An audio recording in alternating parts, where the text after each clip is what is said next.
네, 여러분 안녕하세요. 2023년 12월 27일 수요일 노영의 뉴스 인사이다 시작하겠습니다. 오늘이 수요일인데요. 2023년의 마지막 수요일입니다. 이렇게 말하니까 뭔가 조금 느낌이 다르지 않습니까? 마무리 잘 하시기 바랍니다. 네. 오늘 방송 내용 간단하게 말씀드리겠습니다. 먼저 이진한 뉴스토마토 기자와 함께하는 뉴스픽 코너 준비되어 있고요.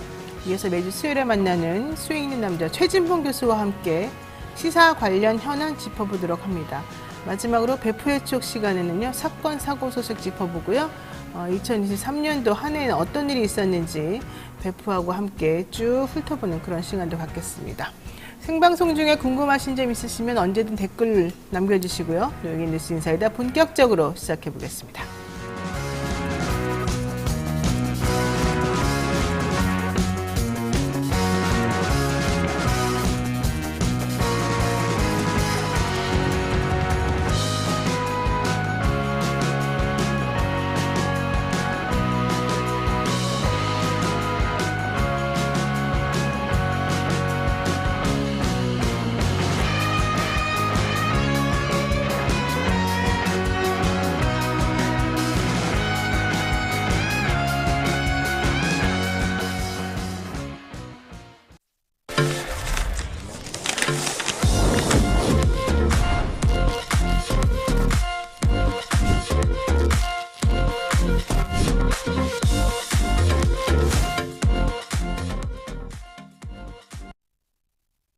네, 바쁜 아침 이것만은 꼭 알아야 된다. 여러분들께 뉴스를 엄선해서 알려드리는 그런 시간이죠. 듣기만 해도 이해가 쏙쏙 되는 그런 뉴스팩 시간입니다. 오늘은 이진하 뉴스토마토 기자와 함께하겠습니다. 어서 오십시오. 네, 안녕하세요. 네, 한동훈 비대위원장, 국민의힘 비대위원장인데 어제 좀 여러 가지 쇼킹한 그런 수락연설? 이런저런 얘기들이 있었습니다. 특히 주말 사이에 핸드폰 꺼놓고 두문불출한다 이런 얘기도 있었었는데 알고 봤더니 본인이 직접 연설문을 작성하고 비대위 인선 구성에 몰두했었다 이런 얘기인 것 같습니다. 자, 어제 어땠습니까? 네, 주말 동안 두문불출하고 썼다는 그 연설문을 좀 살펴봤는데요. 한동훈 전 장관이 어제 국민의힘 비상대책위원장으로 취임을 했습니다. 한 위원장의 취임사 내용을 좀 요약을 해보면요. 내년 총선에서 불출마를 선언하면서 승리를 위한 헌신을 다짐했고요. 나머지는 민주당을 향해 각을 세우는 내용입니다. 먼저 불출마 관련한 내용으로는 오늘 정치를 시작하면서부터 선민 후사를 실천하겠다. 지역구에 출마하지 않겠다. 비례대표로도 출마하지 않겠다. 오직 동료 시민, 이 나라의 미래만 생각하며 승리를 위해 용기 있게 헌신하겠다. 이렇게 말을 했는데요. 그러면서 민주당과 각을 세우는 말로는 운동권, 특권 정치를 청산하겠다 했고요. 이후에 모든 말들이 이재명과 민주당 대표를 향한 민주당을 향한 말들이라 사실상 이재명과 한동훈의 대결 구도를 가져가려는 모습이 아니냐 이런 평가도 나오고 있습니다. 네, 어제 좀 쇼킹했습니다. 지역구도 안 나가겠다, 비례도 안 나가겠다, 동료 시민을 바라보겠다, 이런 얘기를 많이 했었었는데, 왜 이렇게 운동권을 싫어하죠? 운동을 싫어하시나? 자, 어쨌든 중요한 건 이겁니다. 처칠의 연설을 이용하면서 루신의 고향이라는 책의 내용도 인용을 했고요. 자, 무슨 내용이었습니까, 정확하게? 네, 일단 지난번에 비상대책위원장 수락 후에 기자들과 만났을 때는 루신의 고향이란 책의 내용을 언급하면서 세상의 모든 길은 처음에는 길이 아니지만 지나가는 사람이 많아지면 그게 곧 길이 된다 이렇게 이야기를 했었는데요. 이번에는 처칠의 말을 인용하면서 어제 한 위원장은 우리는 호남에서, 영남에서, 충청에서, 강원에서, 제주에서, 경기에서, 서울에서 싸울 겁니다. 그리고 용기와 헌신으로 반드시 이길 겁니다. 했고요. 그러면서 우리는 상식적인 많은 국민들을 대신해 이재명 대표의 민주당과 그 뒤에 숨은 국민 위에 군립하려는 운동권 특권 세력과 싸울 겁니다. 이렇게 이야기했습니다. 이 내용은 2차 세계대전 당시에 영국 총리였던 윈스턴 처칠의 유명 연설 우리는 해변에서 싸울 것입니다의 일부 내용을 사용한 것인데요. 처칠은 당시 연합군이 위기에 몰렸을 때 영국은 약해지거나 실패하지 않을 겁니다. 우리는 끝까지 싸울 것입니다. 우리는 해변에서, 상륙 지점에서, 들판과 거리에서, 언덕에서 싸울 겁니다. 우리는 결코 항복하지 않을 것입니다. 이런 내용입니다. 또 언론에서 한 장관을 두고 뭐 X세대 이렇게 이야기를 많이 하잖아요. 그래서 어제 연설문에는 또 X세대의 대표자로 불리는 이제 서태지와 아이들의 노래 가사도 인용을 했는데요. 히트곡인 환상 속의 그대 속의 가사를 각색한 지점도 좀 눈길을 끌었는데 일단 한 장관이 말한 부분은요.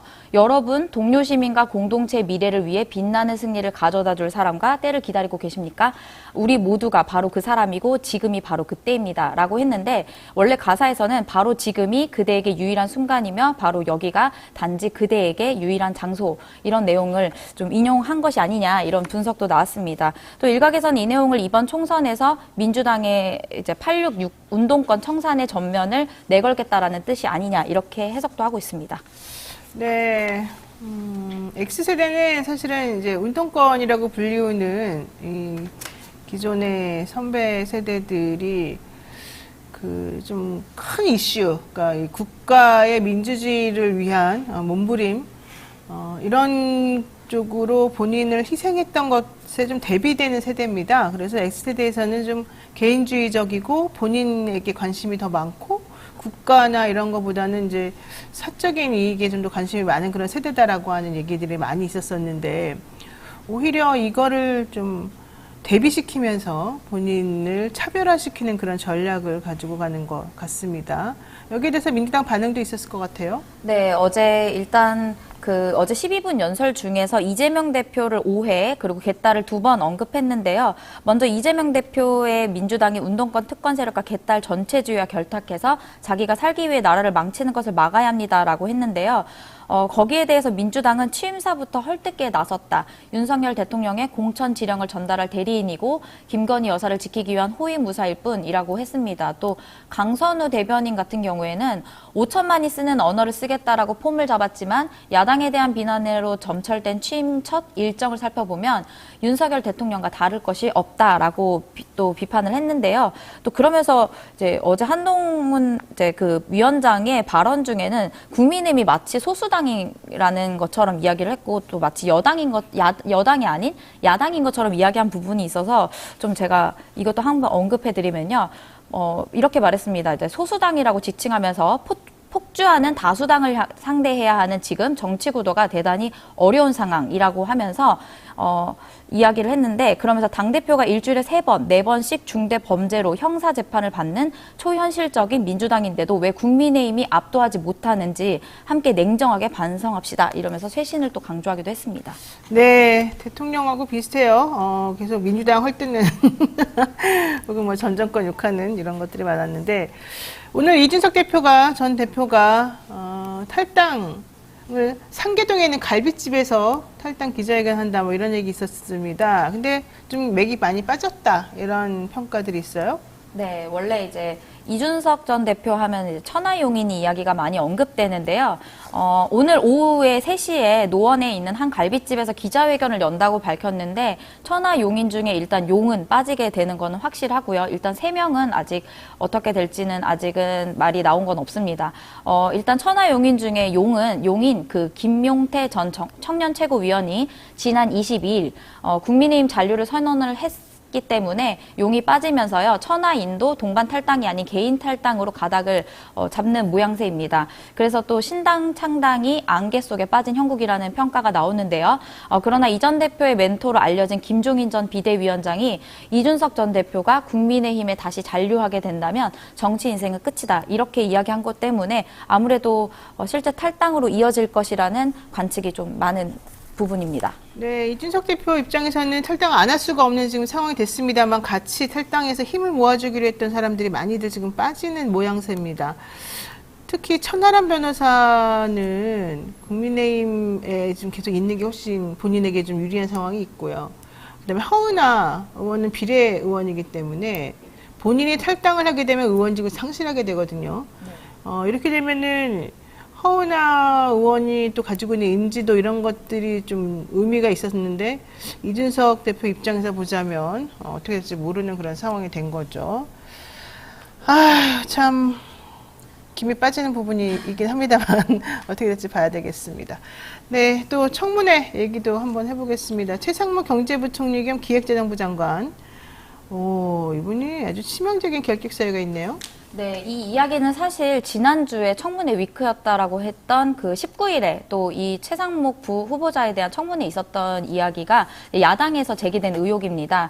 어제 오마이뉴스에서 판결문을 가지고 좀 조목조목 비판을 했는데요.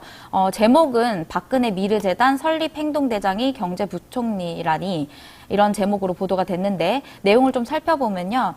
최상목 경제부총리 겸 기획재정부 후보자는 수재 공무원으로 정평이 나 있는 인물이다 이렇게 평가를 하면서요. 박근혜 정부 국정농단 관련 인사란 결정적인 결격 사유가 있다는 것입니다. 이 보도는 실제 판결문을 인용했는데 여기 내용을 좀 보니까요. 일단 미르재단 출연을 독촉한 내용에는 이재명 삼성전자 부회장에 대한 1심 판결문 일부에서 미르재단 설립 및 출연 과정은 청와대 경제금융비서실에서 주도를 했는데 당시 경제금융비서관은 이제 최상목이었다고 합니다. 그러면서 2015년 10월 21일부터 24일, 단 4일간 4차례에 걸쳐서 회의를 주도했고 전경련 사회본부장을 향한 재단 출연금 약정서를 내지 않은 기업이 있냐며 화를 내고 독촉했다는 내용이 담겨 있습니다. 또 결과적으로 당시 경제금융비서관인 최상목은 500억 원 규모에 이르는 미르재단을 일주일 만에 만들기 위해 재벌들의 주머니를 쥐어짜는 행동대장 역할을 했다는 것인데요. 이런 행적을 비춰보면 그가 당시 특검에 의해 기소되지 않은 것이 이상하다라는 지적입니다. 네, 사실은 진짜 특검에 의해서 뭔가 조금 평가를 받았어야 되는 게 아닌가 생각이 드는데 왜 그때 빠졌을까 신기하기도 합니다. 역시 능력자인가 보죠. 자, 그러면 이런 식으로 국정농단에 관여했던 인물이 계속해서 회전문 인사처럼 다시 돌아오는 거, 또 MB 때 활동했던 그런 관료들이 다시 또 이 정권에서 득세하는 거, 이런 것들을 지금 생각을 많이 해봐야 될 지점이 있는 것 같습니다. 네. 그래서 그렇다면 국정농단 인물이 다시 주요 보직에 임명되는 것인데 그럼 촛불을 우리가 왜 들었나 이런 얘기를 오마이뉴스는 하고 있었는데요. 일단 최상목이 당시에 미르재단이 최서원 그러니까 당시에 최순실을 위한 것이라는 것을 몰랐다고 하더라도 문제가 쉽게 해소되기는 좀 어려운 측면이 있다는 것입니다. 정부의 사업을 하나 기업들이 돈을 대는 재단이란 구상에 당연하듯 찬동하고 기업들이 돈을 내는데 화를 내면서 일주일간 500억을 만들어내는 인식에 문제가 있다는 것인데요. 실제 당시 박근혜 씨 판결문을 보면 재벌 중 하나그룹 김승현 회장은 회사에 치명적인 손해가 발생하는 것이 아닌 이상 호응할 수밖에 없는 것이 재계 현실 이렇게 이야기를 했고요. 또 정경영 박찬호 전무는 경제수석실은 기업인들에게 하늘 같은 존재라고 했습니다. 최근에 윤 대통령이 부산 깡통시장을 찾아서 재벌들과 함께 떡볶이 먹방을 한 모습이 떠오르지 않을 수 없는데요. 국정농단 검사가 대통령이 돼서 국정농단 관계자를 경제부총리로 임명하는 역사의 아이러니한 속에서 청산되어야 할 역사가 다시 반복되는 부분은 우리가 좀 다시 한번 생각을 해봐야 되는 부분이 아니냐라는 것입니다. 네, 국정농단을 단죄했던 검사가 대통령이 돼서 다시 그 사람들을 불러들이고 또 자신의 수족처럼 지금 쓰고 있습니다. 여기에 재벌들 계속해서 불려다니고 있죠. 모양새가 사실은 상당히 좋지 않은데 이게 도대체 대한민국에서 있을 수 있는 역사인지 이게 정상적인 국가인지 생각을 아니할 수가 없는 상황이네요. 네, 이진아 기자 수고 많으셨습니다. 네, 감사합니다. 자, 생방송 댓글 참여 계속해서 부탁드리고요. 저는 잠시 후 최진평 교수와 함께 돌아오겠습니다.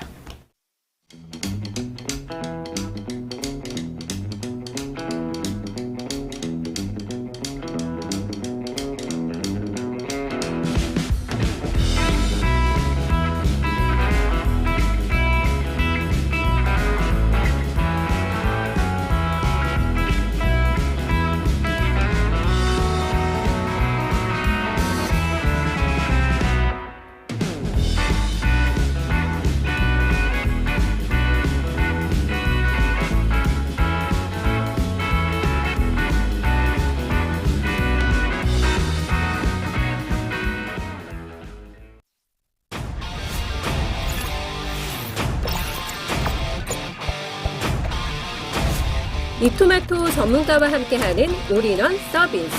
주식 투자 교육, 주식 종목 추천, 주식 투자 방법.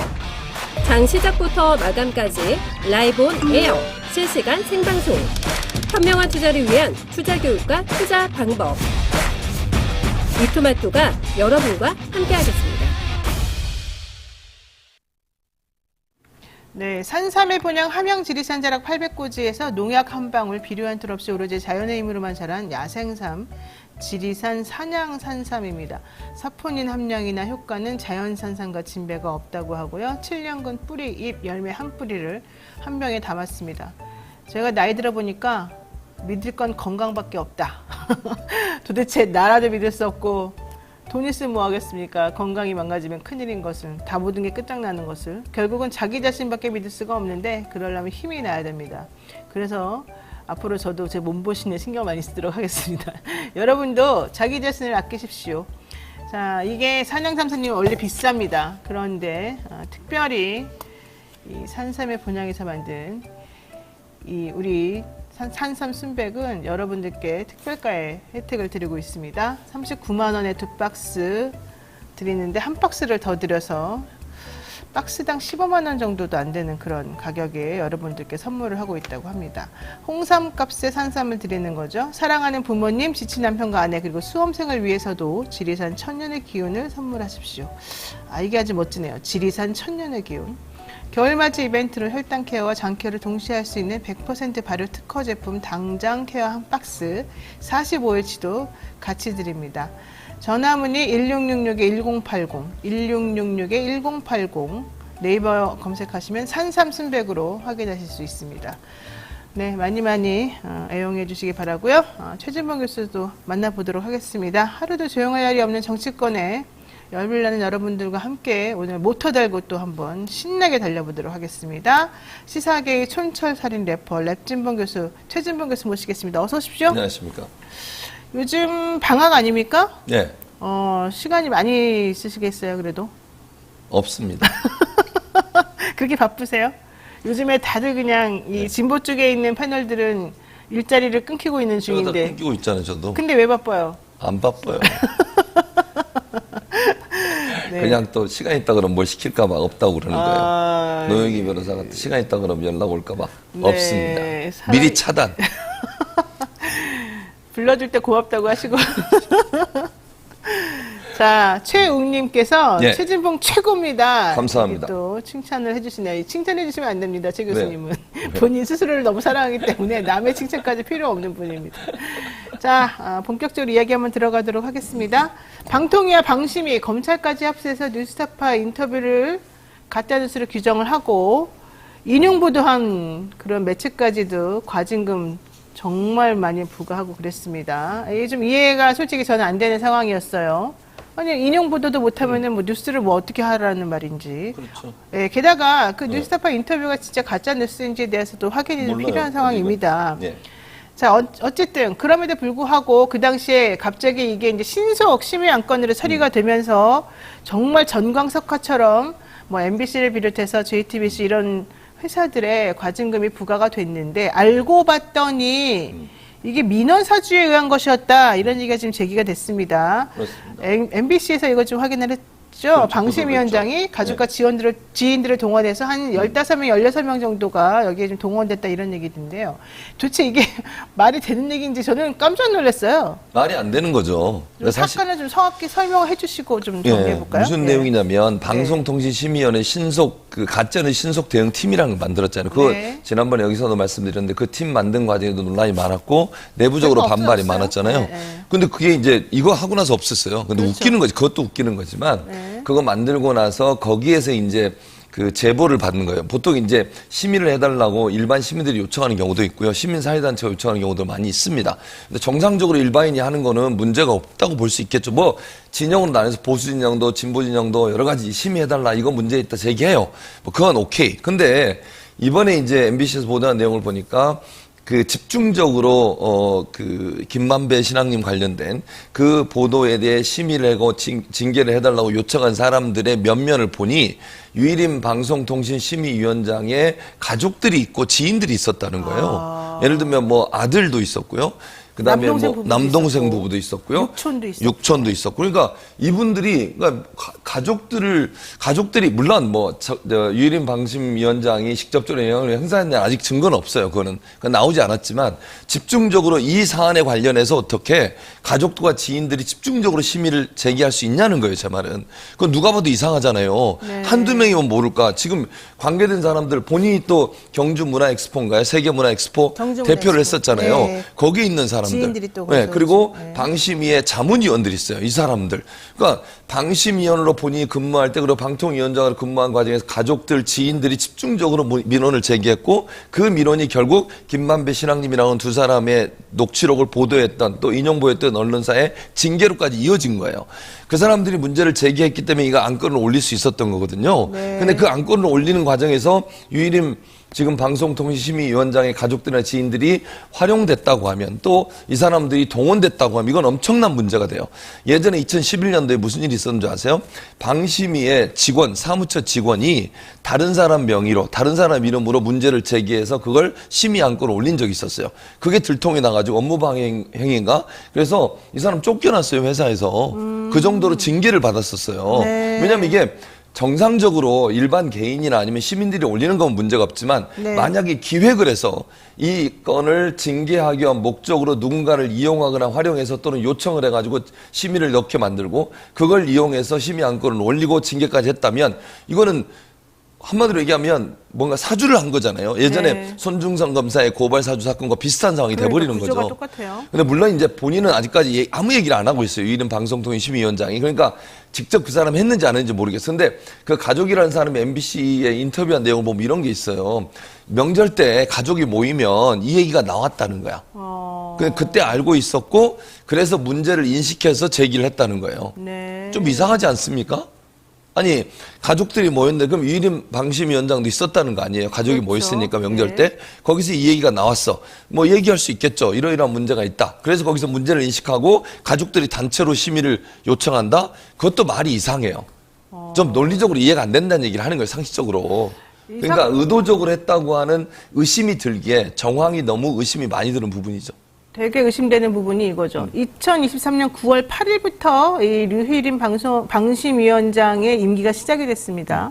그런데 이 고발 사주와 비슷한 민원 사주 이 건은 2023년 9월 4일부터 9월 7일까지 사이 집중적으로 이루어졌고 188건이나 여기에 지금 올라와 있던 상황입니다. 게다가 지금 이 방심위원장이 그리고 바로 그 다음 날 방심위원장으로 되면서 예, 본인이 이 건을 직접적으로 이렇게 민원이 많이 들어왔으니 신속심의 안건으로 해결해서 빨리빨리 처리해야 된다. 이렇게 지금 얘기가 흘러갔다는 것이어서 말이 안 맞는 거고 그리고 아무리 가족들이 모여서 얘기를 했다 하더라도 9월 3일, 4일부터 7일까지가 추석이었어요? 그런가? 정확히 좀 모르겠어요. 아니지 않습니까? 좀 지나야 되지 않습니까? 아무튼 어쨌든 뭐 그 타임에 그렇게 일이 진행이 됐다는 것 자체가 좀 말이 안 되는 거라서 그렇죠. 28일부터 30일까지가 추석이었기 때문에 9월 4일부터 7일까지는 가족이 모일 일도 없네. 평일이네. 월화수목이네. 제가 이것도 디테일을 또 한번 찾아봤다는 거니까. 그러니까 좀 상식적으로 아까 말이 안 맞는다고 했던 거 이제 이런 말이 조금 이해가 되는 그런 상황이 그리고 돼버렸는데. 이제 또 하나 이게 의혹이 드는 게 뭐냐면 방송통신위원장 당시 이동건 방통위원장이 지금 사퇴를 했지만 이 사람이 국회에 나와서 발언을 합니다. 그때 네. 이 얘기를 해요. 그러니까 이 건을 얘기한 게 아니라 김반매 신앙님 관련해서 가짜뉴스 얘기를 하고 이건 강력하게 대응하겠다. 그래서 이와 관련된 업무를 하고 있는 방심위가 이거를 할 수 있겠다라고 얘기한 부분이 있는데 그것과 연관이 된 게 느껴지잖아요. 그러니까 방통위원장이 국회에서 발언을 해요. 가짜뉴스 근절시키겠다. 신속대응팀. 그러니까 방심위가 알아서 신속대응팀을 만들고 그렇죠. 갑자기 집중적으로 민원이 들어오고 그걸 빌미로 해서 이 사람들을 심의를 하고 징계를 한 거잖아요. 네. 그러면 우리가 일반적으로 생각할 때 이게 방통위로부터 계획되고 기획돼서 왔다라고 볼 수 있는 여러 가지 정황들이 보이는 거죠. 물론 거긴 증거가 아직 없기 때문에 단정적으로 얘기할 수는 없어요. 이 사람들이 정말 사주를 했는지 안 했는지 모르겠어요. 모르지만 여러 가지 정황으로 보면 방통위원장이 국회 발언부터 시작해서 징계까지 연결되는 연결 지점이 있다라는 점이죠. 그렇죠. 이게 더 의심스러운 부분이라고 말씀드릴 수 있는 거죠. 네, 지금 류혜림 위원장은 방심위 사무처 직원으로부터 이 상황을 들었다는 겁니다. 네, 가족이 민원을 제기했다 이런 사실을 사무처 직원으로부터 보고를 받았다는 겁니다. 그러면서 신고 및 회피 등 필요한 절차를 이행하지 않고 방송 소위와 정기회의 등 심의에 참여를 했다. 본인이. 그다음에 이게 바로 이해충돌방지법 5조, 방송통신심의위원회 임직원 이해충돌방지규칙 4조, 방송통신심의위원회 임직원 행동강령 5조를 위반한 것이다. 지금 이런 지적이 지금 나오고 있습니다. 상황이 이렇다 그러면 사실은 상당히 문제가 있을 것 같은데요. 이거 좀 문제가 정말 심각합니다. 자, 방심위에서 그 당시 개인정보 불법 유출을 이유로 해서 인용보도 금지를 요구하고 제보자 색출에도 나섰고, 갑자기 또 가짜뉴스 신속심의센터는 운영이 종료돼 버렸습니다. 아까 그거 하나를 위해서 만들어진 것처럼 되네요. 그러니까요. 누가 봐도 이상하잖아요. 아니, 이거 그렇게 만들 때부터 이거 만들면 안 된다고 계속 얘기를 했었고, 내부 반발도 심했어요. 네. 근데 갑자기 없애버려. 이거 징계하고 나서. 직원들이 안 된다고 안 된다고 계속해서 그랬죠. 저항했었죠. 자기 원복시켜달라. 그러니까 네, 이쪽으로 파견 근무를 발령을 내니까 나 원상복귀해달라. 원래 있던 대로 보내달라고 반발했던 곳이에요. 네. 그때는 가만히 있고 계속 추진을 하다가 징계 끝나고 나니까 없앤다? 이건 누가 봐도 그 징계를 위해서 만들어진 떴다방 형식의 그런 센터가 아니냐는 비판이 있을 수밖에 없는 거 아니에요? 말이 되냐고요, 이게. 그렇군요. 갑자기 왜 없애, 그리고? 없애라고 할 때는 안 없애더니. 그러니까요. 어쨌든 신속심의센터는 출발 전부터 직원들의 반발을 해서 한 150명 정도 모두 좀 서명하면서 이걸 그렇죠. 도대체 안 된다 이런 네. 얘기도 했었던 그런 상황이긴 했습니다. 참 조직적으로 이걸 미리 좀 하려고 그랬었던. 그렇게 보인다는 거예요. 봐요? 아니, 왜냐면 아까 말씀드린 방통위원장의 발언부터 시작해서 진행된 모든 과정이 여러 가지 논란도 많았고 불법적인 요소가 있다는 비판도 많았음에도 불구하고 끊임없이 추진을 하더니 갑자기 끝나고 나니까 또 없애버려요. 네. 이거는 누가 봐도 이상할 수밖에 없는 거잖아요. 나중에 책임질 일이라고 저는 생각하거든요. 이런 식으로 징계를 하고 또 정말 모르겠습니다만 유일인 방심위원장이 정말 의도적으로 가족들을 동원해서 했다면 그것도 징계 대상이에요. 처벌 대상이고 이런 의혹이 있는데 이 사람을 계속 자리에 앉혀놓고 그 일을 하게 한다는 것도 웃기는 거 아닙니까? 방송통신심의위원회 공정성을 가지고 심의를 제대로 할 수 있겠냐고요. 그런 상황이 아니라고 보여요. 네, 그렇습니다. 사실은 상당히 문제가 심각하죠. 자, 윤 대통령 얘기도 한번 해보겠습니다. 대통령이 취임 이후에 2년 동안 연속해서 방송이나 기념식에 불참을 했습니다만 만들어진 지 1년도 되지 않은 보수 언론단체가 개최한 언론상 시상식에는 축사까지 보냈다라고 합니다. 게다가 이 시상식이 KBS 아트홀을 대관해서 이루어졌고 여기에는 김한길, 오세훈 서울시장도 영상 축사를 보내는 등 보수 언론이 지금 집결해서 뭔가 해보려고 하는 거 아니냐 이런 또 의혹을 지금 야기하고 있습니다. 그러니까요. 지금 보수 언론단체로 알려진 곳에서 시상식을 했는데 네. 그 시상식에 대통령이 축사를 보내요? 어느 한쪽에 편향적. 그러면 예를 들면 반대로 이게 진보 진영의 언론단체에서 할 때도 축사 보내세요 그러면 안 보내잖아요. 방송의 날이라고 하는 것은 그러니까 우리가 얘기하는 MBC, KBS, SBS 이런 방송사들이 함께 모이는 협회에서 주관해서 하는 거예요. 네. 그건 국가 기념일은 아니지만 그 국가에서 뭐 무슨 날 이렇게 정해는 날이고요. 방송의 날은. 그럼 그날은 가지도 않아. 그러니까 방송에 대해서 불신을 보여주는 거잖아요. 결국은 자기를 비판한다는 이유 하나만으로. 그래놓고는 보수 언론단체가 개최한 시상식에 참석을 해요. 참석은 한 건 아니지만 축사를 보내요. 이게 말이 안 되잖아요. 중립적인 성향을 가져야 되고 중립적 입장을 가져야 되는 정부, 대통령이라는 사람이 보수 진영으로 분류되는 언론단체에서 하는 시상식은 가고 전국의 언론사들, 방송사들이 함께 모여서 하는 방송을 행사하는 축사를 안 보낸다? 이건 말이 안 되는 거잖아요, 사실은. 이렇게 하는 것 자체가 사실은요, 이게 이념적으로 갈라치기 하는 것이고요, 얼마나 대통령이 진영의 논리에 빠져있냐를 보여주는 대표적인 사례라고 저는 생각해요. 네. 이 단체 이름은 대한민국 언론인 총연합회라고 하는 곳이죠. 예전에 없었어요. 그러니까 1년도 안 됐어요. 올해 만들어진. 3월. 그러니까요. 네. 그러니까 저도 생소해요. 제가 언론학자지만 이런 단체가 있는 건 뭐 얼마 되지 않았어요, 안지가. 그러니까 만든 지 얼마 안 된 거잖아요. 이것도 이 정부 들고 나서 이제 만들어졌고 거기서 시상식을 한대요. 네. 대통령이 축사를 보내. 오해를 불러일으킬 수 있는 거예요. 이렇게 진영적으로 어느 한쪽에 좀 치우쳐 있는 단체에서 하는 곳에는요, 대통령이 축사를 보내거나 메시지를 보내는 건 부적절해요. 그렇잖아요. 그렇죠. 정치적 중립성을 지켜야 되는 사람이 왜 보수 성향의 단체에 있는 시상식에 축사를 보내냐고요. 그건 말이 안 되는 거잖아요. 예, 여기 이 사진으로는 박영환 전 KBS 취재주간, 정철은 KBS 방송인 연합회장, 강명일 MBC 제3노조 비대위원장, 류재웅 전 YTN 기획조정실장 등등이 있습니다. 청래원. 이날 시상식에 양향자 한국의 희망 대표도 축사를 했고 김한길 대통령 직속 국민통합위원회 위원장, 오세훈 서울시장 영상 축사 등이 잇따랐습니다.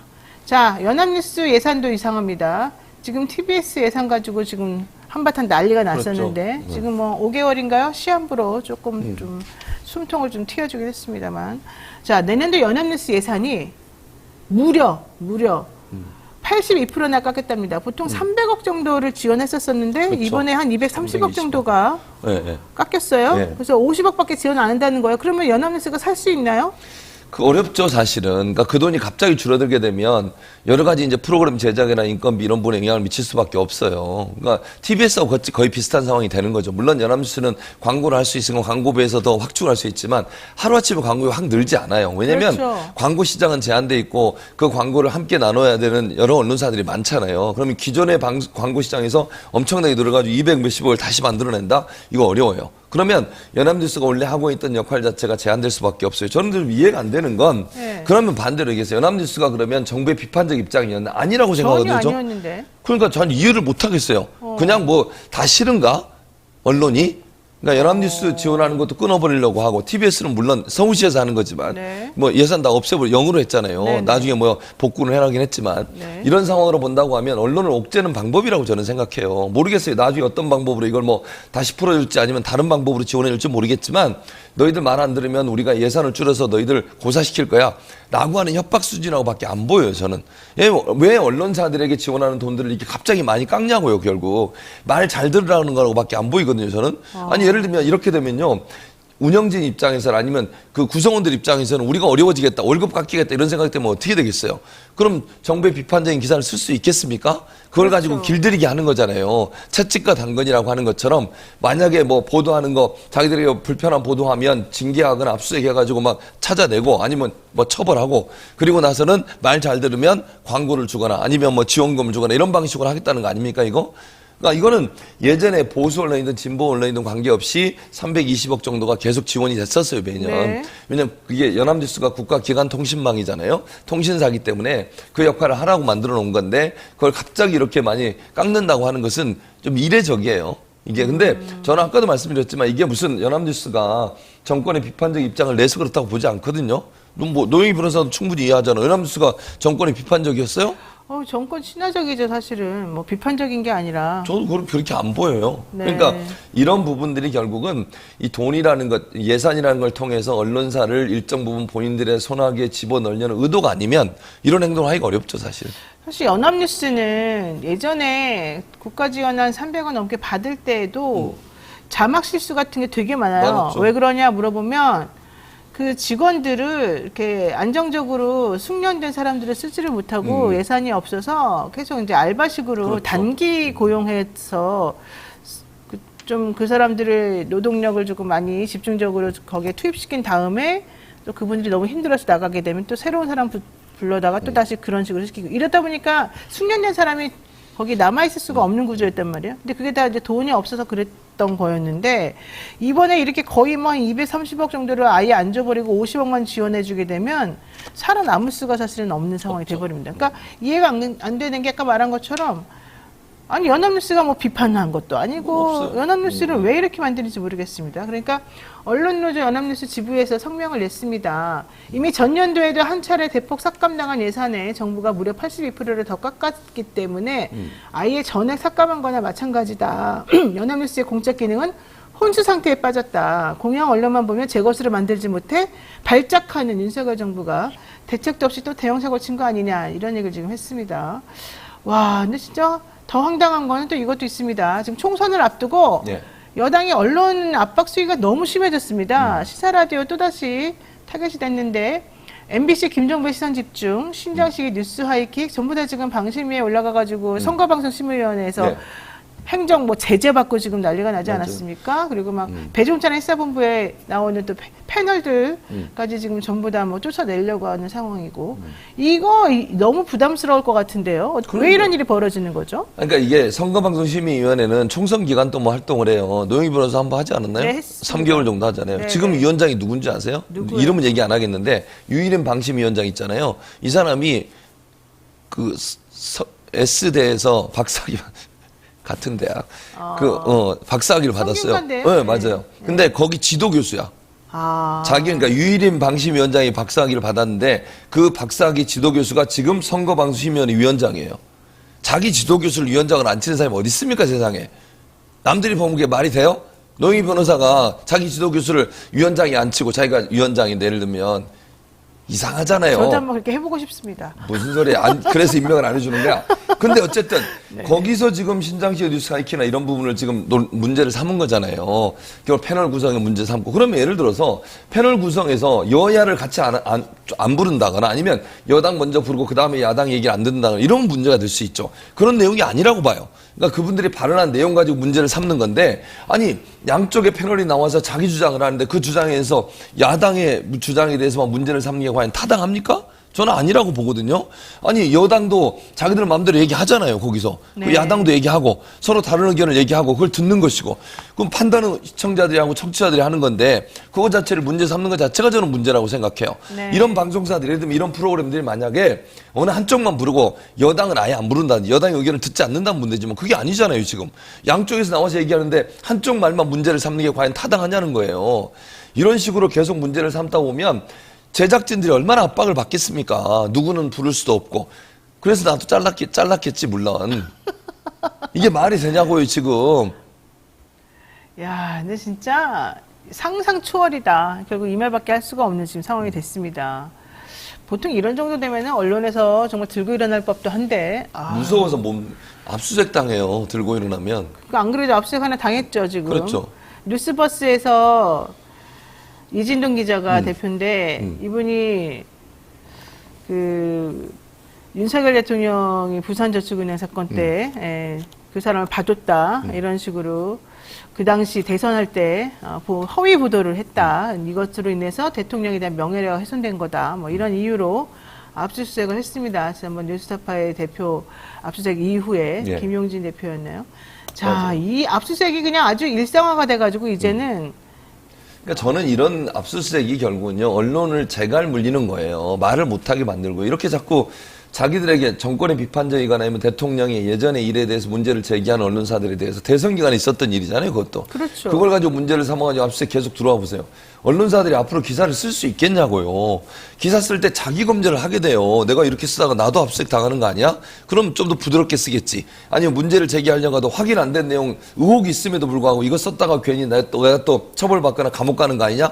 이런 생각 들으면 누가 기사를 쓰겠냐고요. 이런 식으로 언론을 압박하면 되겠어요, 진짜? 네. 아니, 언론의 역할이 정권과 권력에 대한 비판의 역할을 하는 거잖아요. 그 역할을 못하게 하려는 의도가 아니면 이런 식으로 하면 안 돼요. 함부로 언론에 대해서 예를 들면 언론은 원래 의혹을 제기하는 것이고 그 의혹의 사실관계를 확인하는 검찰이고 경찰이고 수사기관이잖아요. 의혹 제기마저도 못하게. 아니 언론사가 어떻게 100% 모든 걸 다 확인하고 기사를 씁니까? 지금까지 그런 적이 없고 전 세계의 언론이 그렇게 하지 않아요. 충분히 믿을 만한 의혹이 있고 의심이 생기면 그거 기사화하는 거예요. 네. 그리고 반론도 제기해주고 양쪽 의견도 들어보고 반대하는 사람 의견도 듣고 그래서 제공해 주는 거고 네. 그 판단은 시청자가 하는 거고 그게 문제가 있으면 검찰이 수사해서 사실을 밝혀내는 것이고 그게 언론의 역할인데 그걸 가지고서 정권의 비판적인 또 현 대통령의 비판적인 기사를 썼다는 이유만으로 압수수색을 막 해요? 그럼 언론이 어떻게 기사를 쓸 수 있겠냐고요. 비판을 어떻게 합니까? 그러니까요. 정말 답답한 상황이 지금 계속 벌어지고 있는데 큰일입니다. 자, 이런 상황에서 김홍일 방통위원장 후보 인사청문회가 오늘 열리게 돼 있는데요. 지난번에 권익위원장 될 때나 지금이나 참 이분 그렇습니다. 논란이 정말 많은데요. 서면 답변에서 공영방송의 노조 영향력 미치는 거 바람직하지 않다. 뭐 이런 대답도 했고요. 나는 윤석열 대통령 바이든 사건 때 난리면으로 들리더라. 이런 얘기도 좀 했습니다. 김홍일 방통위원장이 엄청 세다면서요. 어떻게 되겠습니까? 아니 저는 이런 분은 일단 방통위원장에 적합하지 않고요. 이 발언도 그래요. 노영방송이라고요? 지금 그러면 MBC, KBS가 노영방송이면 어떻게 박민희라는 사람이 사장이 됐죠? 아니 물어볼게요. 네. 그게 노영방송이라며 그럼 노조가 장악을 해야지. 네. 아니 대통령 바뀌고 나서 KBS의 논조를 보세요. 하루아침에 날아가요. 진행자도 날아가고 네, 심지어는 그렇죠. KBS 9시 뉴스 진행자도 날아갔잖아요. 그게 노영방송이면 가능한 겁니까 대체? 사실 아니 다 바뀌었죠, 어떤 논리로 사실은. 노영 방송이라는 거예요? 노조가 만약 장악하고 있으면 못하게 했어야죠. 그게 박민 사장이 들어오는데도 가만히 있잖아. 뭐가 바뀌었냐고요. 아니 그러니까 예를 들면 노영 방송이라면 노조가 원하는 대로 방송이 돼야 되는 거잖아. 지금 누가 장악하고 있는 거예요, 방송사를? 정권이 장악하고 있는 거 아니에요? 뭔 노영 방송이에요? 논리적으로 말이 안 맞아요. 아니 노영 방송인데 막 진행장 하루아침에 바뀌냐고요. 네. 주차장까지 왔는데 주차장에서 차 내리는데 전화해서 그만 오라 그러고 잘렸다 그러고 네. 이런 일이 노영 방송이면 가능하겠습니까? 그러게 말입니다. 참내원. 또 TV 수신료 분리징수 이런 거에 대해서 물어보니까 필요한 제도다. 뭐 이렇게 또 얘기를 했다고 그러는데, 사실은 전체적으로 이분이 가지고 있는 이 언론관이라고 하는 게 정확히 뭔지도 잘 모르겠고, 그다음에 공평 무사하게 이런 것들을 처리할 수 있는 능력이 있는지도 사실은 잘 모르겠고, 잘 모르겠습니다. 지금 우리나라 언론 현실이 상당히 이상하다는 거는 지금 많은 분들이 동의를 할 수밖에 없을 것 같은데 앞으로 어떻게 돌아갈까요? 상황 자체가. 그러니까 저는 앞으로 계속 이렇게 압박을 할 거라고 생각해요. 압수수색을 계속 왜 하겠습니까? 아까도 말씀드렸잖아요. 위협 효과예요. 겁을 주는 거예요. 당신들 언론들 만약에 나에 대해서 비판적 기사를 쓰거나 정부의 비판적 기사를 쓰면 가만두지 않을 거야. 이게 학습이 되면 언론사들이요 쉽게 기사를 못 써요. 비판적 기사를. 아니 대표가 압수수색 당하고 끌려가고 막 조사받고 이래 보세요. 언론사가 제대로 운영이 되겠습니까? 저는 그게 바로 압박이라고 생각해. 두 번째 돈을 이용해서 예산 이용해서 압박을 또 하는 거예요. 네. 너희들 이렇게 하면 광고 안 줄 거야. 너희들 그럼 망하게 만들 거야. 이렇게 이게 말이 되냐고. 그러니까 언론사들이 제대로 언론의 역할, 비판적 기능을 하지 못하도록 입에 재갈을 물리고 압박을 해가지고 더 이상 반항하지 못하게 만드는 상황까지 간다. 이거는요 정말 독재 시대나 가능했던 일이에요. 어떻게 이런 일이 민주주의 사회에서 일어날 수 있냐고요. 우리가 뭐 이러는 이 민주주의가 무너지고 있는 상황이에요. 이거는 언론이 비판과 견제 기능을 못하면요 정권은 타락할 수밖에 없어요. 네. 누가 비판을 합니까? 잘못된 부분을 밝혀내서 국민들한테 알리고 여론을 형성해서 그 여론의 따가운 눈총을 받고 총선에서나 아니면 대선에서 그걸로 심판받고 이게 정상 아니에요? 그거 자체를 막으려는 시도밖에 아니잖아요. 그렇죠. 이게 있을 수 없는, 이거는 민주주의의 후퇴고요. 다시 전체주의로 돌아가는 거예요. 대통령 입만 열면 공산 전체주의 얘기하던데요. 언론을 이렇게 옥죄는 게 전체주의 사상인 거예요. 그렇게 하시면 안 돼요. 근데 아무리 말해도 뭐 소용이 없는 지금 지경이 이르렀기 때문에 답이 어떻게 될지 모르겠습니다.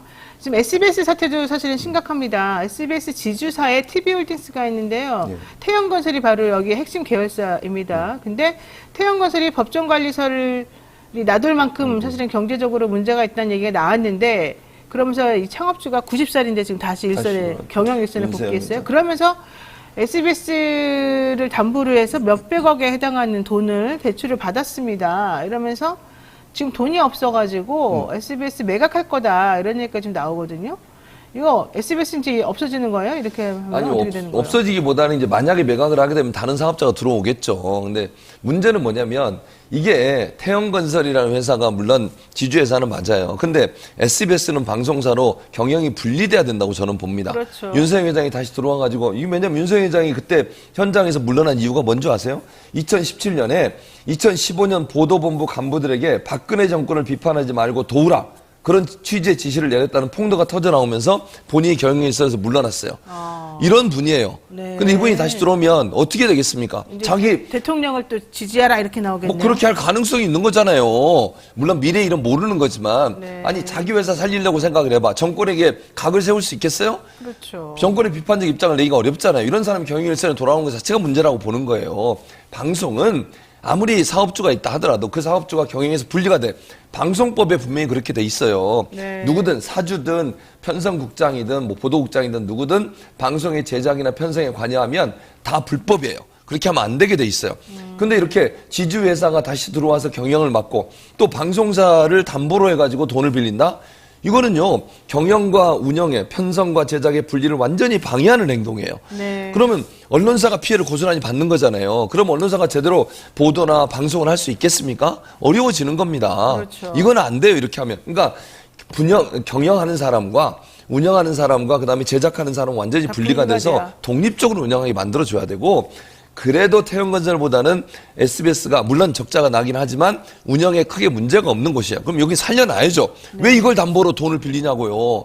그럼 같이 무너지는 거예요. 아니 건설사 살리겠다고 방송사를 무너뜨립니까? 이게 할 수 있는 행동입니까 대체? 아이고, 그러니까 말입니다. 진짜 뭐라고 말을 할 수가 없는 상황이 됐습니다. 커피콩님, 지금도 윤석열 대통령 지지하는 방송사인데 큰일 났습니다. 이런 얘기 좀 하셨습니다. 네, 오늘 여기까지 해야 될 것 같습니다. 지금까지 최진봉 성공회대 교수와 함께 이야기 나눴습니다. 오늘 말씀 고맙습니다. 네, 감사합니다. 네, 잠시 기다리시면 베프와 함께 돌아오겠습니다.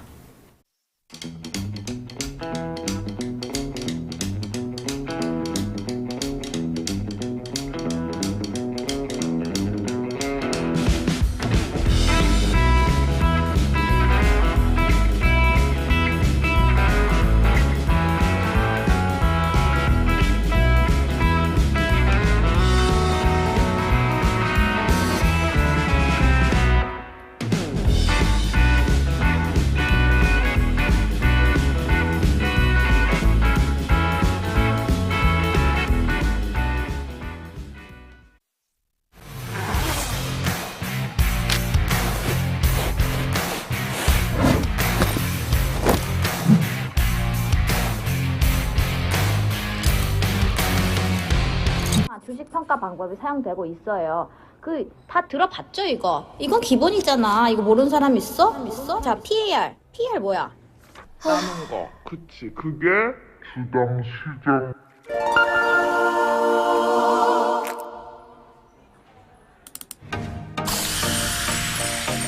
걱정 마세요.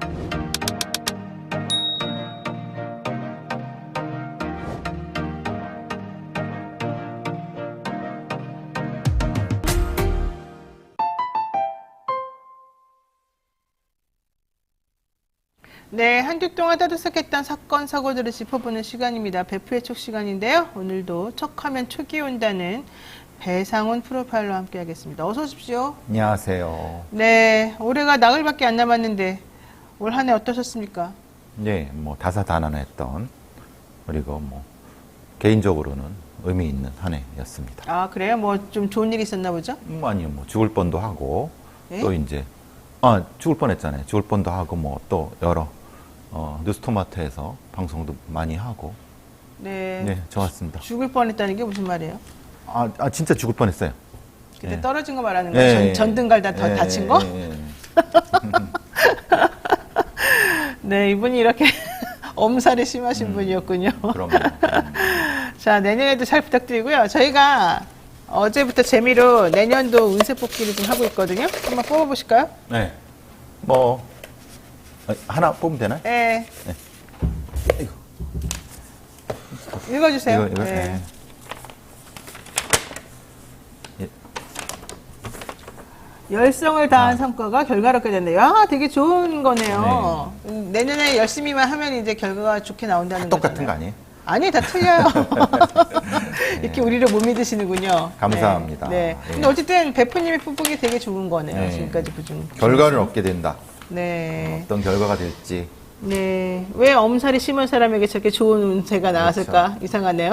원래 그런 겁니다, 인생. 네. 자, 오늘 베프의 속 시간에는요, 2023년 사건, 사고 연발정산을 한번 해보려고 하는데요. 배상훈 프로파일러가 뽑은 올해 가장 최악의 사건, 사고 총 3개를 한번 짚어봅니다. 자, 지난 사건을 한번 대비해보자. 또 내년에는 어떤 일이 벌어질지 예측도 해보자. 뭐 이런 얘기인데. 첫 번째로 선정한 최악의 사건이 있을까요? 예. 뭐 아시다시피 6월, 7월, 8월 우리가 말했던 뭐 이상동기 범죄라고 하는 정의정 사건부터 조선, 최원정, 최윤정 사건으로 이어지는 상당히 심각한 반사회성의 범죄 그것이 발생했다는 거 기억하실 겁니다. 네, 그러니까 6월 달에는 그 정유정이라고 하는 20대 초반의 젊은 네. 여성이 과외 앱을 이용해서 네. 그냥 정말 생면부지에 사람 집에 찾아가가지고 아주 잔혹하게 예, 살해를 했죠. 이해가 안 되는 그런 범죄를 저질렀고 7월 달에는 신림동 흉기 난동범 조선에 범죄가 있었고 8월 달에는 분당 서현역 차량 돌진 사고 예, 최원정. 예, 예. 최원종이 있었고 또 지난 8월 달에 또 신림동 등산로 너클 네. 살인범 최윤종 예. 이 사람도 최윤종이군요. 예, 연결이 되죠. 그러네요. 왜 이런 일이 벌어진 거죠? 실제로 이 몇 가지 사건들은 축적된 여러 가지 분노와 트라우마가 연결되는 거고 초기에 분명히 체크할 수 있었다. 조선이나 최원종이나 최윤종 같은 경우 최은종은 조금 그렇지만은 이 범죄자들이 대부분 우리 사회 시스템에서 걸러낼 수 있었다. 근데 그것이 걸러내지 못한 여러 가지 시스템적인 부재의 문제와 아울러 갖고 또 하나는 이제 수사 시스템의 문제, 수사 체계의 문제. 뭐 아시다시피 지금 최원종은 정신감정을 의뢰했어요. 그래서 제가 초기에 최원종 사건을 할 때 분당 형사과장이 1차 발표할 때 저거 저따위로 하면 큰일 난다라고 제가 몇 번 말씀드렸는데 결국은 이제 최원종 변호인들이 정신감정을 하게 됐고 실제로는 정신감정 내용 자체, 그러니까 이전에 안 해버렸기 때문에 심각하게 문제가 될 것 같고 조선 같은 경우도 애초에 수사가 엉망이 돼갖고 실제로 재판 들어가서 되치기가 들어가고 있고 최은종 같은 경우는 완전히 재판 자체에서 피해자를 모욕하고 피해자 가족들을 모욕하는 그런 이게 수사가 제대로 안 되면은 이렇게 될 수밖에 없는 상황입니다. 지금 왜 이 사람들은 자신이 범죄를 저질러서 피해자가 발생하고 그분들이 돌아올 수 없는 그런 상황이 됐음에도 불구하고 자기 자신의 범죄를 미화하고 자꾸 합리화하고 왜 이런 일이 벌어지는 겁니까? 미화하게 만드는 거죠. 이게 왜냐하면 만약에 이것을 이전 단계, 말하면 조선 같은 경우를 봐도 비슷한 2, 3년 전부터 비슷한 사건들이 반복돼 왔어요. 조선한테는. 예, 그 과거에도 이런 사건이 있었어요. 조선의 개인 입장에서는. 네. 그러니까 그때 이제 수사가 제대로 안 됐기 때문에 그렇게 된 부분인 거고 그렇게 되면 이제 반사회성이 축적돼서 사회를 공격하게 되죠. 그 사회를 공격하게 되는 대표적인 어떤 지표로서 그 피해자들에 대한 일종의 우월적 공격성이 나타나는.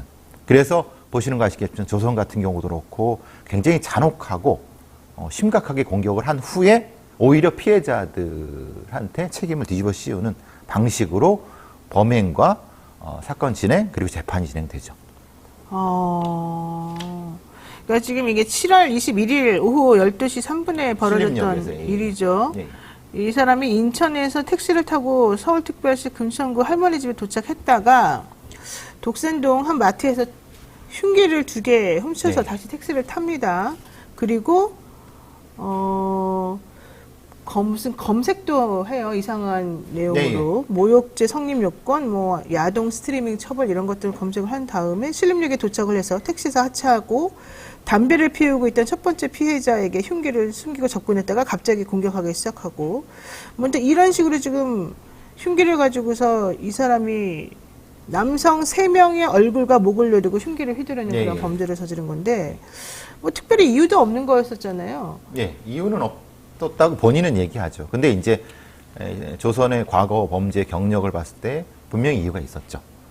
근데 그거가 수사를 진행이 안 됐기 때문에 언론도 그걸 추적하지 못했던 부분이고 언론에 그렇게 날 수밖에 없는 겁니다. 그래서 이제 문제가 된다는 거죠. 네. 근데 그렇다면은 그 8월에 있었던 최원종 사건 같은 경우에는 예. 서현역 차량 돌진. 이 사람은 사실 집안도 예. 중산층 이상의 가정으로 꽤 좋고, 돈이 있죠. 예. 그다음에 공부도 되게 잘했었던 사람으로 예, 나오고. 과거도 들어갈 쪽이 됐고. 네. 그러면 조선이라는 사람이 벌인 범죄하고 최원종이라는 사람이 벌인 범죄는 원래는 조금 달라야 되는 거 아니었어요? 달라야 되지만은 성격상 같고 최원종은 조선의 범죄에 대해서 모방 범죄라는 것이 명확히 드러났고 네. 최원종 사건에서 나타나는 일배 활동이라든가 노무현 전 대통령 모욕이라든가 그 활동 부분이 전혀 드러나지 않았죠. 그러니까 경찰에서는 의도적으로 회피를 했거나 아닌 검찰에서도 기소를 회피했을 가능성이 높아서 이렇게 되면 최원종하고 최원종 변호인들이 분명히 반격한다라고 제가 몇 번 말씀드렸는데 결국은 재판에서 반격이 이루어져 갖고 지금 재판이 오리무중이 돼버린 상황. 어떻게 반격이 이루어졌습니까? 예를 들면 이 심신미약으로 가는 거죠. 아, 그러니까 근데 애초에 초기 경찰 수사라든가 검찰 수사 연결 때 그 부분을 지적하고 이 6천 건이 넘는 일배 활동이라는 이런 부분들에서 확인을 해서 진행을 했다고 하면 지금 상황은 안 됐을 거거든요. 근데 이제 정치적으로 민감한 부분을 회피해버리니까 분명히 약점이 생기는 거죠. 검찰 기소에. 그러면은 당시 범행을 저지를 당시에 심신미약 상태였기 때문에 이 사람은 형을 감경해줘야 된다. 예, 그런 식으로 지금 가고 그렇게 있죠. 나간다는 거잖아요. 그래서 정신 감정으로 들어가 있죠. 그럼 좋습니다. 지난 8월에 있었던 그 등산로 너클 살인범 최윤종 이 사람 사건은 지금 어떻게 되고 있는 겁니까? 지금도 이제 뭐 1심 지나고 2심 지금 이제 들어가고 있죠. 네.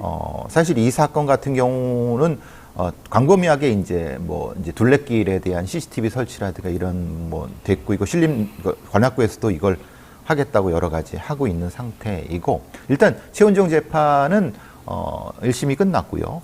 들어가게 되겠습니다. 근데 문제는 이제 최은종의 이 범죄 행태에 대해서 상당히 그 분노가 있는 것은 굉장히 심각하게 폭력이 행사됐다. 그래서 그 부분에 대해서 명확히 이 범죄적인 규명이 이루어졌다고 하면은 형량이 조금 더 나왔을 텐데라고 하는 그런 아쉬운 부분이 존재합니다. 그래요? 형량이 지금 어떻게 나왔나요, 이 사람은 지금? 무기징이 나왔습니다. 예. 그래도 그나마 좀 다행이죠. 다행히도. 아시다시피 근데 그 내용이 중요하죠. 무기징역도 그 내용이 중요하죠. 내용이 뭐가 어떻게 돼요? 그 안에 이제 어떤 형태의 범죄가 형성돼 있고, 왜냐하면 판결문 자체나 내용이 2심, 3심 넘어가면서 이제 감경이 될 가능성이 높으니까요. 내용이 네. 부실하게 되면은. 그렇죠. 사실은 좀 감경이 될 가능성이 높다는 그렇죠. 거죠. 예. 자, 어쨌든 그래서 이런 범죄들을 근절하기 위한 대책으로 뭐 가석방 없는 종신형이라든지 정신질환 관리 잘하겠다든지 뭐 이런 얘기가 나오긴 했습니다만 현실적으로는 지금 아무것도 된 건 없다 이렇게 봐야 되는 겁니까? 지금 이제 비대위원장 대신 한동훈 전 법무부 장관이 주로 이제 가석방 없는 종신형 얘기가 됐고, 정신질환자 관리 같은 경우는 이전에도 됐지만 실제로 이거는 정신질환자 관리의 문제가 아니라 재범 위험성 관리가 돼야 되겠죠. 왜냐하면 정신질환자 관리라고 해버리면은 이 앞에 있는 사람들이 심신미약을 일종의 오히려 더 복돋아주는 네. 논리적인 부분을 더 강화시켜주는 거지 않습니까? 네. 실제로 근데 최원조나 조선 같은 경우는 정신질환자가 아닙니다. 그러니까 이제 문제는 조현병 관련된 사람을 관리할 거는 별도의 것이고, 실제로는 재범 가능성이 있는 조선과 최원종에 대한 관리가 우선돼야 됐었는데 이렇게 비껴나가는 거죠. 그래서 이제 이 당시 한동훈 법무장관의 그 방안이 헛다리 짚는 거다라는 얘기가 많이 나왔던 거고요. 특히 이제 문제가 되는 것은 결국은 경찰을 뺑뺑이 돌리는 걸로 끝났지 않습니까? 네. 경찰 시스템 자체가 지금 엉망이 되는 과정으로. 왜냐? 형사들이나 광역수사대를 지금 현장에 그냥 보내버려. 도보순찰로 바꿔버린 거잖아요. 그럼 네. 수사할 사람들이 어디로 가죠? 이런 문제가 되는 거죠. 그러니까 치안이 이렇게 안 좋은데도 불구하고 또 게다가 돈 없다고 경찰들에게 야근도 하지 말라 그러고. 그렇죠. 예. 문제가 심각합니다만 어쨌든 지금 큰일 났습니다. 바다님께서 정말 검찰이고 사법부고 엉망진창이네요. 정치짓 하는 것만 널뛰고 심지어 범죄자한테도 놀아나고 있는 검찰이라니 있을 수 있는 겁니까? 이런 제가 얘기하셨는데. 드리고 말씀이 그겁니다.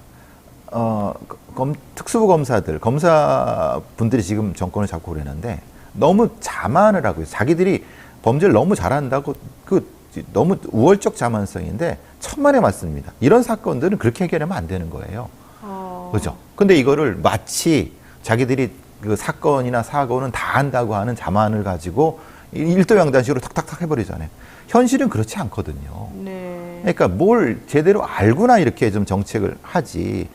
이런 식으로 하면 결국은 지금 보십시오. 현장에서의 목소리는 다 죽어버렸습니다. 어쩌자는 거예요, 그럼. 대안도 없어요. 지금 1차적으로 수사를 해야 될 형사들의 문제라든지 경찰의 문제들이 지금 다 손 놓고 있는 상태라는 거예요. 지금 이 조선이나 최원종 같은 사건이 터지면은 지금 너무 당황할 겁니다. 대응할 능력도 없어요. 왜 그렇게 되는 거예요, 갑자기? 시스템 자체를 무너뜨려 버렸잖아요. 기존에 있는 시스템도 무너뜨려 버렸잖아요. 그러니까 이제 문제라는 거죠. 기존에 있는 시스템을 무너뜨렸다는 게 무슨 말이죠? 아까 말씀드린 형사 시스템, 광역수사 시스템이라든가 이런 것들을 싹 다 지금 갈아엎어 버렸잖아요. 그러니까 검사들이 실질적으로 현장에서 뛰는 경찰이나 이런 수사 인력들을 무시하고 그렇죠. 그렇게 되는 그들의 거죠. 현장에서 내는 목소리들을 듣지 않으려고 하고 그렇죠. 본인들이 제일 똑똑하고 잘났다고 생각하면서 결국은 수사지를 엉망으로 하고 있다. 그렇게 그래서 되는 사건이 엉망진창이 된다. 지금 이런 그런 얘기신 거예요? 과정이죠. 예. 분명히 내년 초반에 심각한 문제가 터질 겁니다. 왜냐하면 지금은 연말연시 치안대책으로 지금 하고 있잖아요. 연말연시 지나가게 되면 이제는 이제 어차피 연말연시 치안대책을 계속할 수가 없어요. 네. 잠깐 휴지기가 생기죠. 그러면 당연히 치안이 빵꾸가 날 수밖에 없습니다. 그래서 1월 중순이 가장 위험하다고 하는 게 그런 겁니다. 그래요? 예. 지금 현재 경찰도 그렇게 생각하고 있는 그럼요. 거예요? 하게 위험하게 생각하는 거죠. 아이고, 참 뭐 얘기를 들으면은 속 시원한 거는 기사는 없고 맨 정말 그 미래가 깜깜한 그런 얘기들만 계속 나오고 있는데요. 자, 또 두 번째 2023년 최악의 사건은 어떤 거였을까요? 많이 아시는 전청조죠. 아, 전청조 남현이 전청조. 뭐 이랬는데 아직 남현이 건은 지금 수사 중입니다. 남현이가 공범인지 아닌지 수사 중입니다. 네. 전청조 건은 전청조에 대한 기소가 이렇게 진행되는 과정이고요. 구속이 됐고 재판을 지금 받고 있는 상태예요. 네. 근데 전청조 사건을 들어서면서 우리 사회가 얼마나 사기 범죄에 취약한가가 이제 여실히 드러났습니다. 그러니까 사기 범죄, 사실 전청조 같은 28살짜리 소위 이런 정도의 사기범한테 수십억 정도 또 유명인이 당할 수 있다. 네. 근데 실제로 경찰의 시스템 자체는 너무 불비하다. 이게 만천하에 드러나는 거 아니겠습니까? 그래서 오죽했으면 김용판 같은 국회의원이 국민의힘 의원이 사기범죄 대응원을 만들어야 된다. 지금 이제 안이 올라간 정도예요. 우리가 착각하는 것은 사기범죄에 대해서 기존에 잘해왔다고 생각하는데 큰 문제죠. 사실은 사기범죄에 대해서 실제로 대응을 못 해왔어요. 그러니까 대한민국은 사기범죄를 고소를 하면 다 불기소가 돼요. 그렇죠. 그리고 소지부지되죠. 네. 네. 그리고 결과적으로는 수사에서 그 기망이라고 하는 거를 입증을 못 해내고 그렇죠. 증거 찾아내지를 못하더라고요. 경찰에는 그런 부서가 없습니다. 어... 사기범죄 전문을 하는 부서가 없습니다. 있을 거라고 아니 착각하시지만 그렇게 많은 사기범죄가 벌어지는데도 불구하고 그래서 사기범죄가 고소가 되면은 기다리는 거예요. 그냥 합의해. 피해자가 혐의. 그게 이제 그러니까 수사 역량이 높아질 수가 없죠. 네. 그리고 그걸 왜 경제팀에 붙이느냐. 그게 사실은 그렇게 붙이면 안 되거든요. 그러니까 그 사기범죄 자체가 이렇게 이따위로 될 수밖에 없는 거예요. 그러니까 우리나라는 그 사기범죄의 최고수들이 있는 나라잖아요. 네. 가장 정말 고수들이 있는 머리들이 나라죠. 좋죠. 예, 예. 아니 근데 사실 전청조 씨 같은 경우는 되게 특이 케이스인데 말도 안 되는 소리를 하는데도 그걸 믿는 사람들이 있단 말이죠. 게다가 그 부친도 사기 혐의로 오랫동안 지명수배 당했던 사람인데 어제 잡혔어요. 이번에 잡혔다면서요. 더 웃긴 건 뭐냐면 네. 천안 서북경찰서나 이런 데서 전창수입니다 이름이 네. 공개됐으니까. 식당도 계속 하고 있었는데. 네. 아니 어디 있는지도 알았어요. 근데 왜 저 지명수배 당한 사람? 지명수배했는데 사실은 네. 이것도 참 그런 거죠. 글쎄요, 일부러 안 잡았다고 하면 저를 욕하겠지만은 실제로는 이런 수십억짜리 사기범들이 그냥 공개수배된 상태에서 저 대도시에 가서 그냥 그 장사하고 잘 먹고 잘 살아요. 그리고 그러다가 좀 뭔가 좀 입질이 오면 또 다른 데로 옮겨가서 또 잘 먹고 잘 살아요.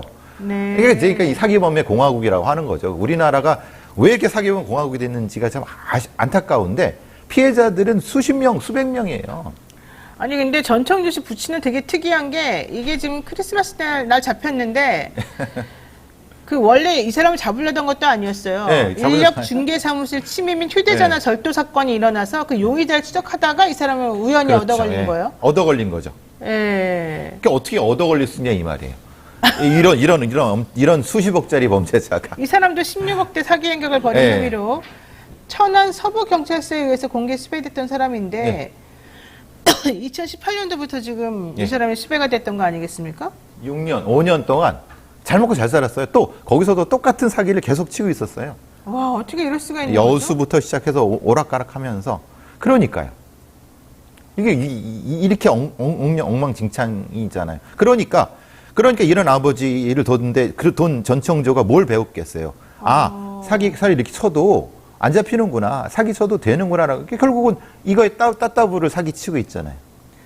그러니까요. 참 특이한 사람인데 참 간도 크다 이런 생각이 솔직히 들어요. 2018년도 피해자를 부동산 사주겠다고 속여가지고는 13억이나 뜯어내고 그 다음에 또 3억 빌려가지고 또 안 갚고. 네. 로맨스 스캠의 고수입니다. 로맨스 스캠 사기의 고수고. 그러니까 둘 다 부녀가. 예. 그러니까 이 전창수의 수법은 그겁니다.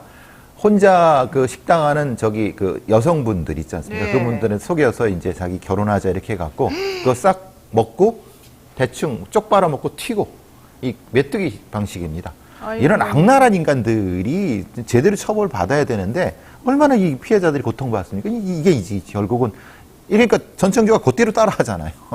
자, 진짜 황당무계하군요. 자, 또 세 번째 2023년 최악의 사건 3위는 뭐가 있을 겁니까? 마약 사건이죠. 뭐 GD부터 이성균 사건인데 사실 이성균 사건이나 GD 사건을 보시면서 많이 놀라셨을 겁니다. 왜냐하면 경찰이 저 정도로 무능했어? 왜 경찰이 GD한테 쩔쩔쩔 매고 있어? 네. 그리고 왜 다 음성이 나와? 아니 확실하다며. 그러니까 그러면 이전에 마약 관련된 사건은 운이 좋아서 그냥 이렇게 좀 제대로 처리된 거 아니야? 라고 하는. 그러니까 지금 오히려 GD가 역공하고 있잖아요.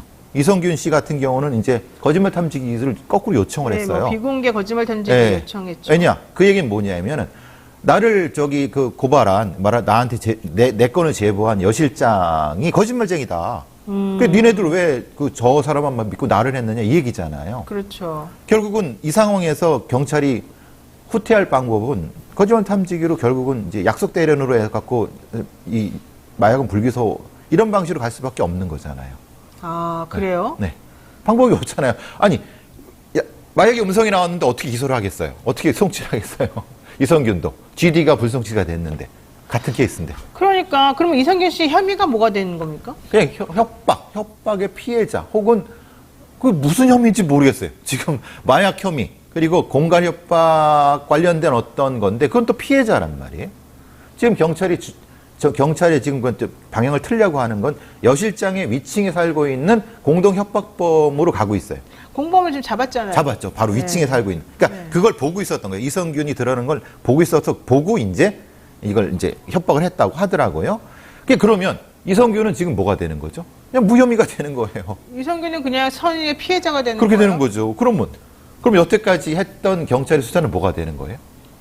그럼 뭘 수사한 겁니까? 그러니까 진짜 아니 그러면 최소한 그러면 진술에 대한 교차 검증도 안 하고 그 여실장이라고 하는 양성 나온 안 하고 그럼 마약에 대한 어떤 종류 검증도 안 했다는 거냐? 그러니까 무슨 종류의 마약을 투약했는지 자체를 지금 알 수가 없는 거예요. 알 수가 없는 거예요. 다 음성 나와. 그러니까 이성균 씨가 여러분이 이제 헷갈릴 수 있는 게 이건데 이성균 씨가 자백을 했습니다. 나 마약한 것 같다. 예. 그 여실장이 준 음료를 마시고 내가 이렇게 됐다.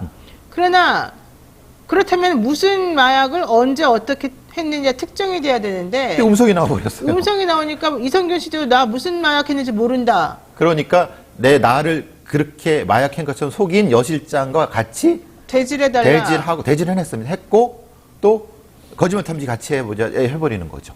아니 그러니까 그러면은 그 여실장이 내가 이성균에게 무슨 종류의 마약을 어떻게 같이 하게 했다 이렇게 또 말해줘야 되는데 그 사람도 하도 많이 하니까 내가 뭔지도 모르겠다는데 이렇게 나와요. 그런 식으로 돼버린 거죠. 그러면은 본인의 자백이 있다 하더라도 보강 증거가 없으면은 현실적으로 그렇죠. 그 범죄 입증이 안 되는 거라서 무죄가 돼버리거든요. 그렇죠. 기소할 수 그러면은 없죠. 이성균 씨 같은 경우는 아예 무슨 종류의 마약을 했는지 특정이 안 되기 때문에 아무리 그 약을 공급해줬다는 의사를 잡아도 소용이 없는 거예요. 그 의사가 직접 이성균 씨한테 준 게 아니라 그 여실장에게 줬기 건너니까요. 때문에 여실장부터 이성균 씨 간의 관계 고리가 막 끊어져 버리는 거죠. 그러니까 그러면 경찰의 수사 방식이라든가 경찰의 입증 방식 자체가 뭐가 구멍이 나 있었는가를 적어도 조금 지나서라도 경찰청장이나 담당 수사 하는 사람이 디테일한 거 말고라도 좀 해명을 해야 된다는 거예요. 국민들한테. 그렇죠. 그렇죠. 왜냐하면 여태까지 이런 의심이 있었지 않습니까? 연예인 마약 사건을 통해서 정치적 사건을 희석시키려고 한다고 하는 의심이 분명히 있었어요. 이전부터. 네. 그런데 그게 아니라고 하는 걸 본인들이 이제 해명을 하려고 하면 왜 어떻게 최소한 이런 해명은 있어야죠. 그냥 똥치고 넘어간다. 그럼 경찰의 수사를 신뢰하겠습니까? 어떤 지금 관련된 어떤 사람들이 그걸 순순히 수사를 받겠습니까? 이게 말이 안 되는 거죠. 근데 갑자기 왜 이렇게 되는 겁니까? 우리나라 경찰이나 이 검찰이 이렇게까지 무능하진 않았었는데 올해 들어서 특히 더 무능력해진 것 같은데요? 그러니까 이제 그러니까 추정은 그런 거죠. 위에 압박을 좀 받은 것이 아니냐. 마약 사건 대통령도 언급하시고 전 법무부 장관도 많이 언급하니까 뭔가 이쪽으로 성과를 내려고 해서 조금 좀 급발진한 거 아니겠느냐. 그래서 결국은 이렇게 문제가 발생한 거 아니겠느냐. 그래서 결국은 아랫 사람들이 뒤집어 쓰는 상황이 아니겠느냐라고 하는 것이 현장 상황의 중평입니다. 아니 그리고 경찰을 너무 무시하다 보니까 경찰들이 사실은 수사 의욕이 좀 떨어지고 그럴 수도 있죠. 또 수사할 수 있는 인프라가 많이 없어지고 예. 뭐 여러 가지 측면에서 힘든 상황이 돼버렸다. 제가 지난번 말씀드린 것처럼 큰 거는 검찰이 먹고 경찰은 뭐 이렇게 뒤처리만 해달라고 하는 게 말이 되느냐. 그것 때문에 이제 일종의 불만 표시 아니겠느냐라는 얘기도 있죠. 네. 그렇죠. 네. 배동원님 말이 좀 생각이 드는데요. 정권에만 잘 보이면 되는데 뭘 얼마나 더 열심히 하겠느냐 이런 취지로 지금 말씀하시거든요. 그러니까 복지부동이 되는 거죠. 그러니까 공무원들의 복지부동, 특히 수사에서의 복지부동은 위험한 겁니다. 알겠습니다. 사실은 상당히 암울한 얘기가 지금 우리가 나누고 있는 대화 중에 나와 있습니다. 자, 뭐 많은 사건이 있는 그런 한 해였는데 자, 내년에는 뭐 어떻게 되겠습니까? 내년에는 이런 사건이 없었으면 좋겠습니다. 그거야 뭐 당연한 얘기고. 네. 마약 얘기 그리고 또 이런 이상동기 범죄 얘기 안 했으면 좋겠다는 생각이 제 개인적 소망입니다. 그 소망은 이루어지기 어려울 것 같다는 또 저의 안타까운 예감이. 네. 아이고. 알겠습니다. 자, 어쨌든 그래도 우리 시청자 여러분들께서도 같은 마음으로 또 대한민국의 미래가 어떻게 펼쳐질지 다들 걱정하고 계시니까 좀 더 희망을 한번 품어보도록 하겠습니다. 오늘 말씀 여기까지 듣겠습니다. 네, 고맙습니다. 감사합니다. 네, 지금까지 배상훈 프로파일러와 함께 했고요. 자, 건강보험, 차량보험을 더 저렴하게 만나보실 수 있는 전문보험 클리닉 업체입니다. 가족이나 친척, 지인에게 묻지마 보험 가입하신 분들, 보험료는 적당한지, 필요한 보장은 제대로 들어있는지 궁금할 때 점검 받아보시기 바랍니다. 예약만 하시면 전국 어디서든지 무료로 방문 상담이 가능하다고 하니까요. 주저하지 말고 예약하시기 바랍니다. 상담 예약은 대표전화 1644-1236, 1644-1236으로 하시면 되고요. 010-7611-3303으로 하시면 24시간 언제든지 문자, 카톡으로 예약이 가능하다고 합니다. 확인 후 연락드릴 테니까 주저하지 마시고 본인들의 사정을 좀 얘기를 해주시면 좋겠고요. 072분들 많은 관심 부탁드리겠습니다. 네, 저희가 오늘 준비한 방송 여기까지고요. 내일은 김필성 조상호 변호사와 함께 하겠습니다. 그리고 잠시 기다리시면 저 노반장이 진행하는 2부 뉴스인사 프라임이 진행이 됩니다. 영친이 여러분 어디 가지 마시고 조금만 기다려 주시기 바랍니다.